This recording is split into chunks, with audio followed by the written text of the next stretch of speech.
straight males are consciously choosing not to date or have relationships with women all over the world. In no way is this a decision metaphorically speaking. These men are quite literally eradicating women from their life. It is neither a moral decision, like becoming a Catholic priest, nor a socio-economic issue, like Japan's herbivorous males.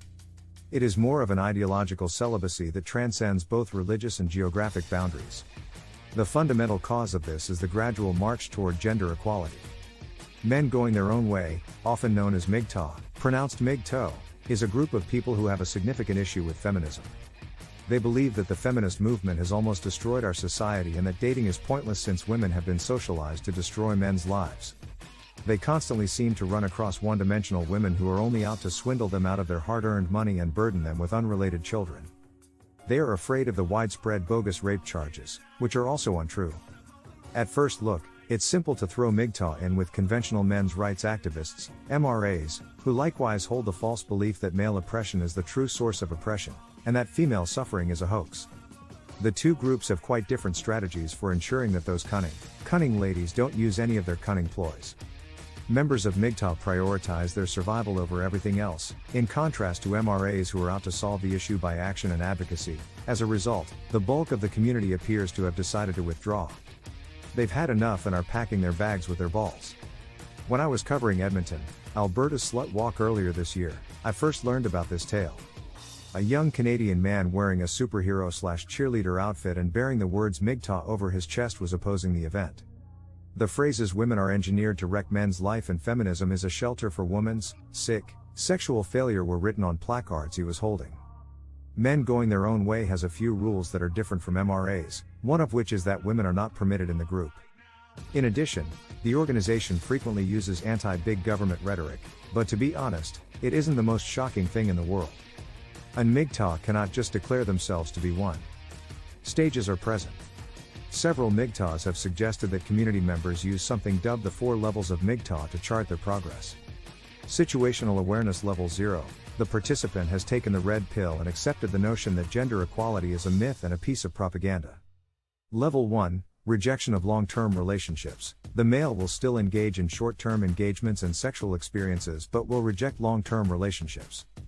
Level 2, the member will not engage in hookups or any other type of short-term or sexual engagement. A person at level 3 of economic disengagement refuses to work for pay that is greater than what is required to support themselves.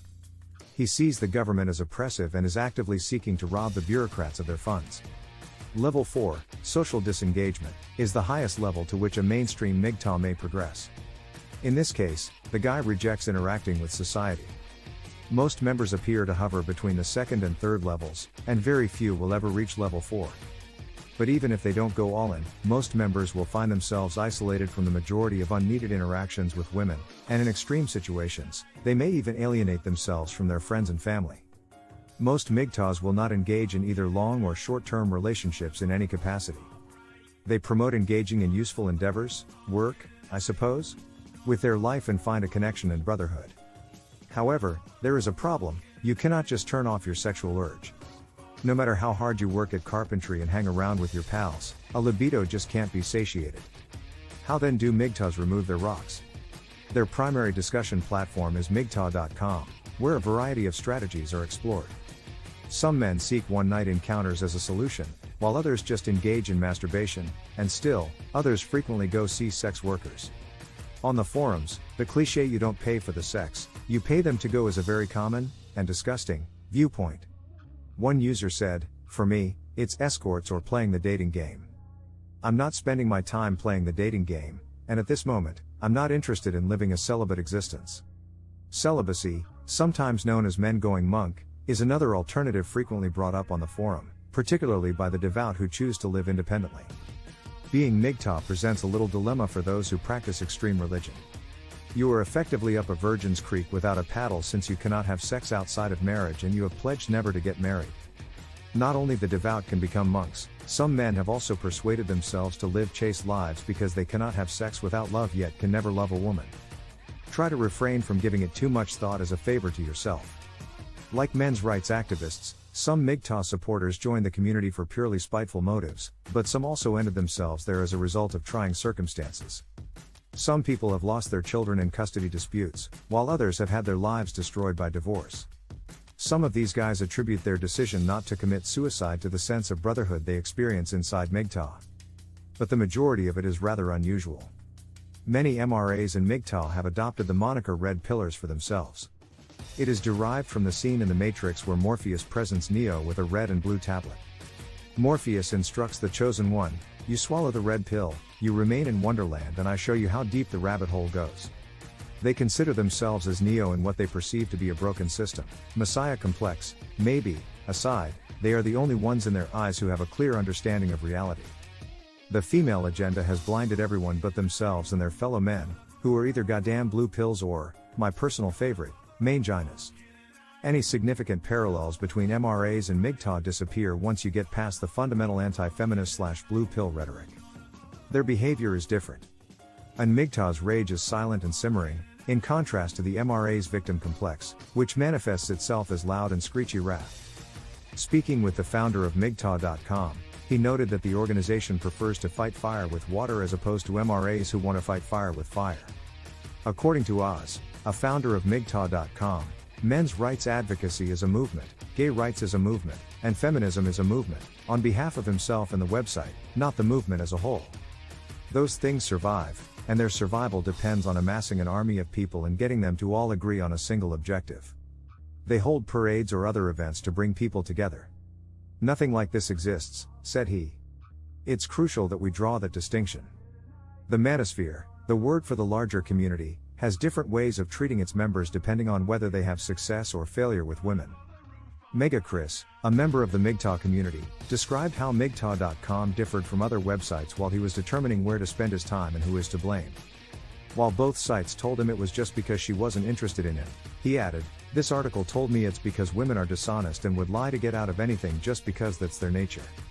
You guys were frank, direct, and lovingly rude, which I appreciate, by the way." The other website, on the other hand, concentrated on blaming my appearance.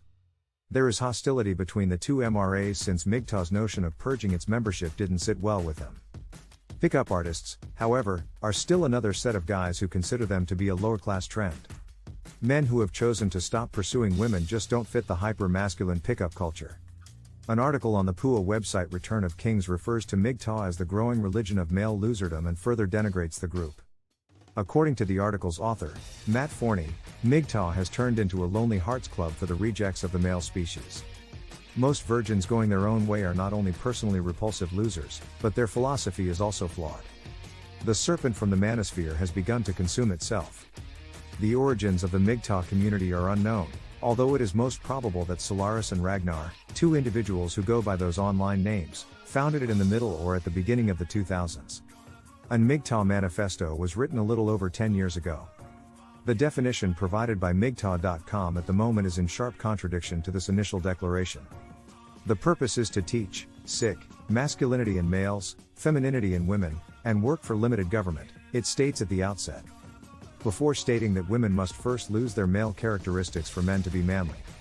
It continues by saying, men are not interested in other attributes that women possess since we do not require them.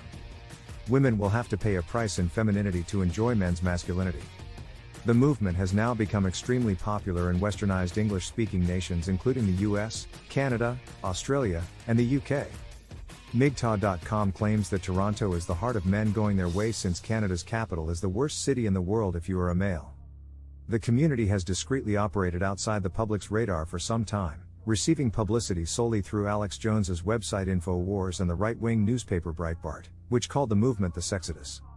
MGTOW is not, however, the revolutionary movement that many of its adherents portray it to be, nor is it even a novel idea.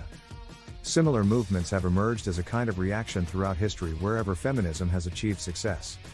Similar groups to MGTOW and MRAs were present during the suffragist movement, when women first started working, etc.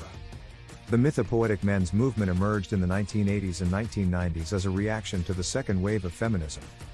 At the College of Brockport, Dr. Tristan Bridges teaches sociology as an assistant professor and collaborates with the academic publication Men, Masculinities, and Methodologies.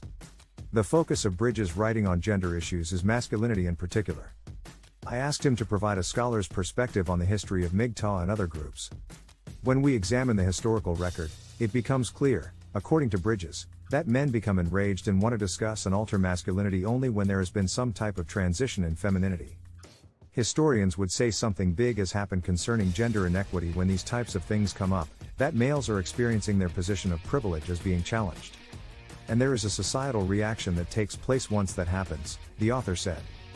There are several forces at work here, and gender vertigo is another important one that might be causing the movement. This idea was put out by Barbara Risman and relates to the idea that we no longer truly understand what it means to be a man. It deals with gender expectations. However, it can be challenging to pay attention to any worries, legitimate or not, coming from the manosphere when these organizations use such insulting and, at times, divisive language. I'm not sure what being a man entails either, but I'm quite sure it doesn't require excluding women from one's life on 5 different levels.